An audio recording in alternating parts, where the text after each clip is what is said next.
If you don't love your work, you're never going to be great at it. If you can get your work life to be where you enjoy half of it, that is amazing, because very few people ever achieve that. Because the truth is, everything comes with overhead. That's reality. Everything comes with pieces that you don't like. Every job comes with pieces you don't like.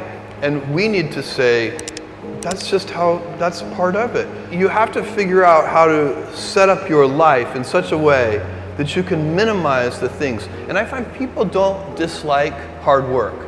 What people dislike is being out of control. Like they can't control their life, they can't control their environment. This happens to me when I get overscheduled.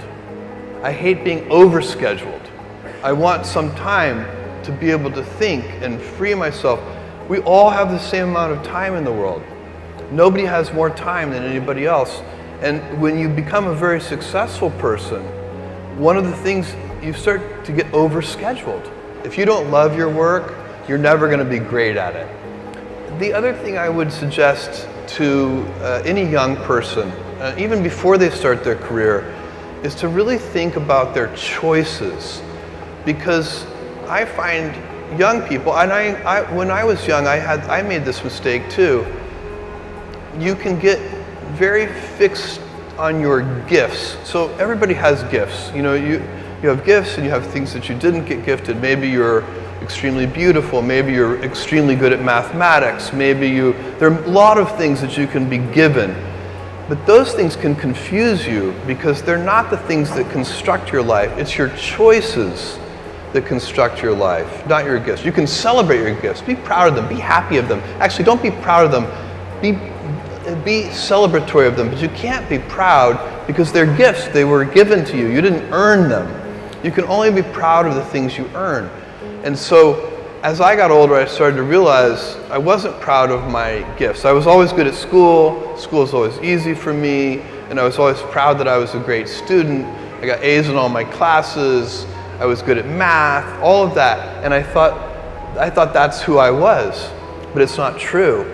Those are the things that are gifts. What was hard for me is deciding to work hard, deciding to use my gifts in certain ways, to challenge myself, to do things that I didn't think I could do, to put myself in uncomfortable situations. You can choose a life of ease and comfort, or you can choose a life of service and adventure. Which one of those, when you're 90 years old, are you going to be more proud of? Tomorrow, in a very real sense, your life, the life you author from scratch on your own, begins. How will you use your gifts? What choices will you make? Will inertia be your guide, or will you follow your passions? Will you follow dogma, or will you be original? Will you choose a life of ease, or a life of service and adventure?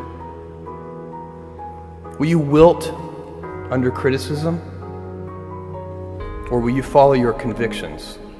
Will you bluff it out when you're wrong, or will you apologize? Will you guard your heart against rejection, or will you act when you fall in love? Will you play it safe, or will you be a little bit swashbuckling? When it's tough, will you give up, or will you be relentless? Will you be a cynic, or will you be a builder? Will you be clever at the expense of others, or will you be kind? Tomorrow, and in a quiet moment of reflection, narrating for only yourself the most personal version of your life story, the telling that will be most compact and meaningful will be the series of choices you have made. In the end, we are our choices. Build yourself a great story.